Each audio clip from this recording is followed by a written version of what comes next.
Look at the levels of horror and hell in Rafa this week, you'd be forgiven for asking yourself, what's the point of the activism? You know what I mean? Like when it's not making a difference on the ground. And that's a very, very dangerous thought to get into, in my opinion, guys, because it's exactly what Israel wants. What Israel wants at the moment, more than anything else, I think, is for the likes of you and me and activists all over the world to shut the up about Palestine. So don't give them what they want. I'll be honest, some of the images that I saw this week in Rafah, I felt so overwhelmed, I felt like giving up. But speaking to my Palestinian friends, as long as your mental health can take it, what they need from us now, right, instead of scaling back, we need to amp everything up. And anyway, the activism is working. Look at Starbucks, look at McDonald's, they're posting record losses. Look at the politicians, look at the way they're pivoting. The Labour Party in Britain is a great example. At the start of the genocide, they're cheerleading for it. They're offering absolute impunity to Israel. It's grotesque. Now, the public statements are very different. They're distancing themselves. Why? They're tacticians. If there's votes in it, they'll flip-flop. I think Western leaders, more than anything else in the last 4 months, have illustrated that they don't give a fuck about Palestinian lives. They care about power and votes. So what I'm excited about is, if we can make that much of a difference with, say, 750,000 people on the streets of London, how do we get double? How do we get triple? I'm interested in the people who've been on the fence.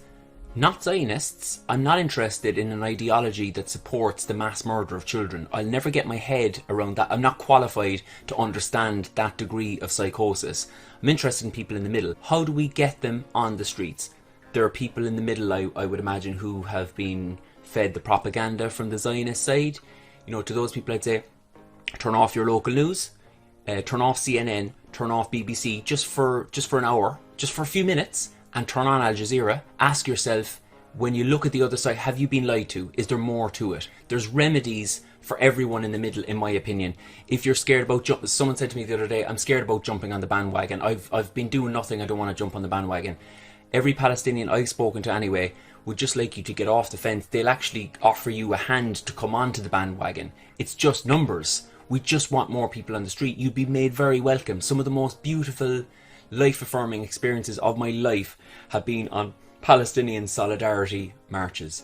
Contrary to what the British government would like you to think, rather than being hate marches, they're love-ins. You'll be made so welcome. And there'll be people who just want this whole thing to go away. You know, you're just thinking, I just want to go back to posting about my weekends away. I want to turn on the news and not see anything about Gaza. I'm sorry, guys, but there's no going back to normal. The world is different forever. Everything has changed. All masks have dropped. There's no way that we can go back to normal after a bunch of people have been live streaming their own genocide and ethnic cleansing for 4 months. And instead of the West intervening, the West has actually been providing the weapons for the genociders to do it. And now, to add insult to injury, some Western leaders are blocking humanitarian aid getting to the desperate victims. So join us on the streets, because we can make a difference. Let's see 3 times the numbers, because if we get the numbers to just completely explode, you can be part of a movement that saves lives and brings these fucking bastards to justice. A friend of mine, Omar from Gaza, said, you know, tell the West if you get a chance, even if they don't care about us, it could be them next.